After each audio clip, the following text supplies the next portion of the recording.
तो नमस्कार किसान भाइयों, स्वागत है आप सभी लोगों का। यदि आप भी खाद का ई टोकन बुक करने जा रहे हैं तो यहाँ पर आपको इस प्रकार से एक कलर वाली लिस्ट दिखाई दे रही होगी, जो कि आप स्क्रीन पर भी देख सकते हैं। यहाँ पर आपको एक लिस्ट दिखाई दे रही होगी जिसमें मार्कफेड, समिति, एग्रो, निजी विक्रेता और इनका अलग अलग कलर दे रखा है। तो आखिर ये क्या है और नए पोर्टल से जब आप खाद का टोकन बुक करने जाएंगे तो इसको किस तरह से इस्तेमाल करना है, इसका यूज़ क्या होने वाला है, टोकन बुक करते समय आपको कौन कौन सी बातों का ध्यान रखना है ताकि सही से आप टोकन बुक कर सकें। इसके अलावा यदि आपने पहले खाद ले लिया है तो अब आपको खाद मिलेगा नहीं मिलेगा, कितनी बोरी खाद अब आपको मिलने वाली है, तो इन सभी सवालों के जवाब आगे इस वीडियो में आपको मिलने वाले हैं। एक नया नियम जो आया है, यहाँ पर आपको कलर कोडिंग देखने को मिल रही होगी, तो इस नए नियम के तहत बुकिंग से पहले आपको कौन कौन सी बातों का ध्यान रखना है, खाद की ई टोकन कैसे बुक करनी है, सारी जानकारी आगे इस वीडियो में आपको दी जाएगी। तो जो भी किसान भाई अब यूरिया, डीएपी, एनपीके या फिर किसी भी अदर खाद को लेने के लिए टोकन बुक करने जा रहा है, तो आज के इस वीडियो को एंड तक देख के बारीकी से इस जानकारी को समझ लीजिएगा ताकि आपका टोकन गलत बुक ना हो और आगे आपको भविष्य में किसी भी तरह की परेशानी का सामना ना करना पड़े। तो वीडियो को एंड तक देखिए, हम आपको इस वीडियो में पूरी डिटेल बताएंगे किस तरह से खाद का टोकन बुक करना है, कौन कौन सी बातों का आपको ध्यान रखना है, कौन से किसान को कितनी बोरी खाद मिलने वाला है। इन सभी सवालों के जवाब आगे आपको इस वीडियो में देखने को मिल जाएंगे। और इसी तरह की अपडेट आगे भी लगातार पाने के लिए आप हमारे चैनल को सब्सक्राइब कर सकते हैं। नीचे आपको छोटा सा सब्सक्राइब बटन दिख जाएगा, उसके साइड में घंटी का बटन है, उसको दबा लीजिएगा ताकि जब भी कोई नया वीडियो अपलोड हो, नई जानकारी अपलोड हो तो वो सबसे पहले आप तक पहुंच सके। उम्मीद है आप चैनल को सब्सक्राइब कर लिए हैं, उसके साइड के घंटी के बटन को भी दबा लिए हैं। तो अब हम बढ़ते हैं वीडियो में आगे और आपको बताते हैं इस नए कलर कोडिंग वाले नियम के बारे में। आखिर बुकिंग करते समय आपको कौन कौन सी बातों का ध्यान रखना चाहिए, वीडियो में मैं आपको बताने वाला हूँ कि किस तरह से आप खाद का टोकन बुक करेंगे। पोर्टल में आपको सबसे पहले आ जाना है। ई विकास पोर्टल आप यहाँ पर देख सकते हैं, ये ई विकास पोर्टल है, इस पर आपको आना है। नीचे आप स्क्रॉल करेंगे तो पहले की तरह यहाँ आपको कृषक लॉगिन वाला बटन दिख जाएगा, यहाँ पर आपको क्लिक करना है। जैसे ही आप इस पर क्लिक करेंगे तो अब यहाँ पर आपको अपना आधार नंबर डालकर सबसे पहले लॉगिन करना है। ठीक है, सेम प्रोसेस होने वाली है। तो यहाँ पर हमारा पंजीकृत कृषक है। अगर पहली बार आप यूज़ कर रहे हैं, पिछली बार आपने टोकन नहीं जनरेट किया था, तब कृषक पंजीयन का नवीन पंजीकरण वाला बटन पर क्लिक करके एक बार पंजीकरण कर लीजिएगा। और अगर ऑलरेडी आप पहले खाद ले चुके हैं, इस पोर्टल पर लॉगिन कर चुके हैं, तो इस वाले बटन पर क्लिक करके अपना आधार नंबर दर्ज कीजिए। यहाँ पर जो चेकबॉक्स दिख रहा है इस पर क्लिक करके सत्यापित करे वाले बटन पर क्लिक कर दीजिए।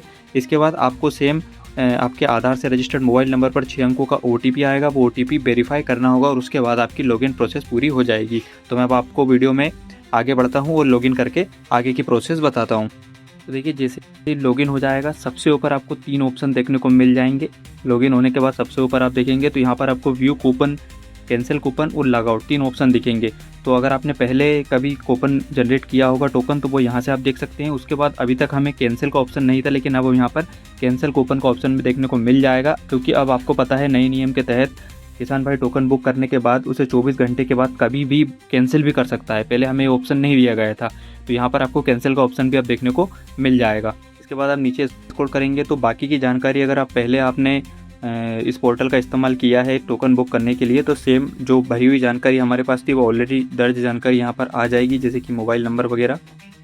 इसके अलावा यहाँ आपको सहकारी समिति की सदस्यता वाली जानकारी भी पहले से दर्ज अगर आपने कर रखी है तो वो आपको यहाँ पर देखने को मिल जाएगी। अगर आपने दर्ज नहीं की है या आप चेंज करना चाहते हैं तो यहाँ पर संशोधित बटन पर क्लिक करके इसे चेंज कर सकते हैं। आता है भूमि की जानकारी यानी कि ज़मीन जोड़ने वाला ऑप्शन। अगर पहले से आपकी ज़मीन जुड़ी हुई है तो वो आपको यहाँ पर देखने को मिल जाएगी।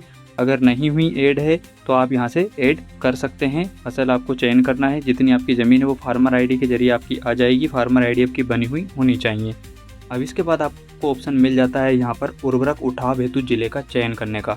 तो यहाँ पर आपको क्लिक करना है, अपने ज़िले का आपको यहाँ से सिलेक्ट करना है। जैसे कि अभी हमारा देवास जिला है तो हम देवास पर क्लिक कर देते हैं। तो हमें यहाँ पर देखने को मिलता है अगला ऑप्शन, जो कि है उर्वरक का चयन करने का। तो यहाँ पर आप देखेंगे तो आपको कुछ बदलाव देखने को अब मिल जाएंगे। ठीक है, तो यहाँ आप देखिए, यहाँ पर कुछ चेंजेस किए गए हैं। यहाँ पर आप देखेंगे रंग अनुसार विक्रेता सूची यहाँ पर दी गई है। मार्कफेड की जो दुकानें होती हैं उसको रेड कलर से लिस्ट किया गया है। सहकारी समिति की जो दुकानें उन्हें ग्रीन कलर से, एग्रो की जो दुकानें हैं उनको ब्लू कलर से, और निजी जितने भी खाद विक्रेता हैं उनको यहाँ पर येलो कलर से मार्क किया गया है। यानी कि 4 अलग अलग कलर कोड दिए गए हैं ताकि किसानों को ये पता चल सके कि कौन सी दुकान किस मतलब कैटेगरी की है, सरकारी है, निजी है, कहाँ की है। ठीक है, तो अब यहाँ पर से एक जो पहला नियम था इस नए पोर्टल पर कि अब आप जो है खाद का ई टोकन किसी सिंगल खाद के लिए कर सकते हैं। तो यहाँ पर हम सिलेक्ट करते हैं सिंगल खाद, जैसे कि यूरिया का हम सबसे पहले सिलेक्ट करके देखते हैं। इसके बाद हम यहाँ पर देखेंगे यूरिया, और यहाँ पर देखिए हमने पहले खाद 2 बार ले चुके हैं, फिर भी हमें यहाँ पर 6 बोरी की मात्रा दी जा रही है। यानी कि पहले अगर आपने कभी भी खाद लिया होगा तो वो अब आप समझ लीजिए उससे कोई मतलब नहीं है, आपको नए सिरे से नया खाद दिया जा रहा है। अब यहाँ पर 6 बोरी हमें दिखा रहा है, तो चलिए हम यहाँ पर 5 बोरी की मात्रा दर्ज करके जोड़े बटन पर क्लिक कर लेते हैं। ठीक है, तो अभी हमने यहाँ पर 5 बोरी की मात्रा ऐड कर दी है। अब हमें चुनना होगा अपना विकास खंड। हमने हमारे विकास खंड यानी कि तहसील का चयन कर लिया है, और इसके बाद हम यहाँ पर रिटेलर का सिलेक्ट करते हैं। अब यहाँ पर आप देखेंगे तो रिटेलर में आपको अलग अलग कलर कोड देखने को मिलेंगे। देखिए सिक्योरिटी पर्पज़ से मैं इन चीज़ों को हाइड कर रहा हूँ। इस देखिए अब यहाँ पर देख सकते हैं सबसे ऊपर आपको येलो कलर दिख रहा है, यानी कि निजी विक्रेता की दुकान है। उसके बाद रेड कलर दिख रहा है, यानी कि मार्केट की दुकान है। फिर बाकी आपको लिस्ट में येलो कलर से नाम दिख रहा है दुकान का, तो इसका मतलब ये है कि ये निजी दुकानें हैं। तो इस प्रकार से कलर कोड यहाँ पर दिया गया है, और आपको ये पता चल जाएगा कि कौन सी दुकान सरकारी है, कौन सी सहकारी समिति की है और कौन सी निजी है।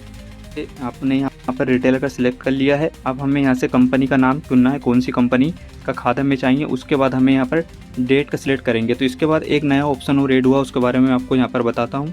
तो यहाँ पर आप देखेंगे तो हमने रिटेलर सिलेक्ट किया, कंपनी का नाम सिलेक्ट किया, तो यहाँ पर हमें उर्वरक की जो हमने बोरी के हिसाब से जो खाद का कीमत थी वो लिखे आ गई, सब्सिडी भी आ गई। आप डेट देखिए हमने 20 तारीख सिलेक्ट की है, यानी कि आज से टोकन व्यवस्था शुरू हो गई। तो अगस्त की आप देख सकते हैं 2026 की 20 तारीख, 21 तारीख, 24 तारीख तक मैं कोई सी भी डेट यहाँ पर सिलेक्ट कर सकता हूँ। यहाँ पर दी गई है, देखिए सैटरडे संडे छुट्टी है, इसलिए मुझे 20, 21 और 24 तारीख यहाँ पर शो कर रहा है। 3 दिनों में से कोई सी भी एक डेट में सिलेक्ट कर सकता हूँ।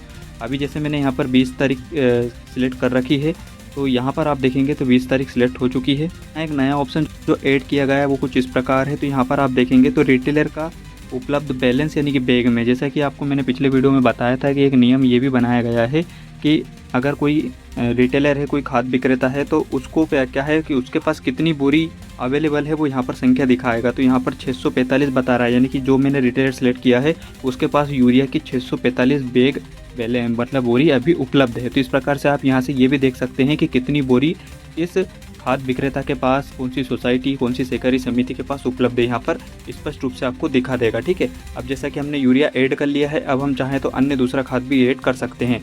तो इसके लिए हम वापस ऊपर जाते हैं और उर्वरक का प्रकार वाले बटन पर, जैसे कि हमने डीएपी सिलेक्ट करते हैं, क्योंकि बहुत सारे किसानों को डीएपी में दिक्कत आ रही थी, डीएपी नहीं मिल पा रहा था। तो यहाँ डीएपी सिलेक्ट करेंगे। डीएपी के बाद हम यहाँ पर डीएपी सिलेक्ट करेंगे, हमें 2 बोरी डीएपी दे रहा है, तो हम 2 बोरी पूरा यहाँ पर ले लेते हैं और जोड़े बटन पर क्लिक करते हैं। तो आप देखेंगे तो डीएपी की भी यहाँ पर जुड़ चुका है, यानी कि हमें 6 बोरी यूरिया भी दे दिया है, 2 बोरी डीएपी भी दे दिया है। अब हम एनपीके सिलेक्ट करके देखते हैं।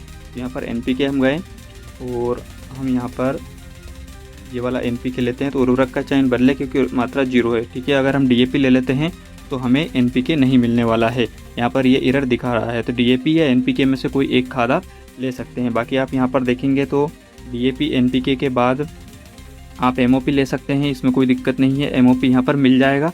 लेकिन एक चेंजेस आपको देखने को मिलेगा, यहाँ पर एसएसपी भी है, और एसएसपी भी आपको जितनी बोरी की लिमिट है उतनी मिल रही है, यानी कि जो अगर आप पहले खाद ले चुके हैं तो भी आपको यहाँ पर मिल रहा है। तो जैसा बीच में खबर आ रही थी कि एसएसपी को ई टोकन से हटा दिया गया, तो ऐसा नहीं है, यहाँ से आप एसएसपी के लिए भी टोकन बुक कर सकते हैं। तो सभी तरह के खाद यहाँ पर मिल रहे हैं। यहाँ पर से आपको क्या करना है, खाद का सिलेक्ट करना है, तारीख सिलेक्ट करनी है, और वापस आपको कूपन जनरेट काले वाले बटन पर क्लिक करना है। जनरेट कूपन पर क्लिक करेंगे तो आपका ई टोकन बुक हो जाएगा। और कैंसिल टोकन अगर आप देखना चाहते हैं तो इस पर क्लिक करके आप कैंसिल टोकन भी देख सकते हैं, और इस टोकन को भी कैंसिल कर सकते हैं। जब आपकी टोकन बुक हो जाएगी तो आप उसे 24 घंटे के बाद कैंसिल भी कर सकते हैं, ताकि अब अगर आप नहीं ले पाते हैं खाद तो उसको कैंसिल कर सकते हैं, किसी और का भी बुक कर सकते हैं।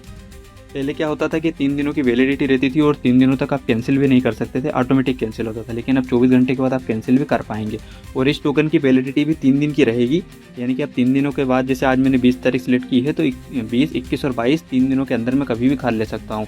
लेकिन अभी छुट्टी है, 2 दिन बीच में सैटरडे संडे, तो इसलिए 24 तारीख तक की मेरे पास लिमिट है। 24 तारीख तक मैं खाद कभी भी उठा सकता हूँ। तो इस प्रकार से खाद का ई टोकन प्रोसेस होने वाली है। तो किसान भाइयों, जिन भी किसान भाइयों को आप खाद चाहिए वो ई टोकन प्रोसेस के माध्यम से ले सकता है।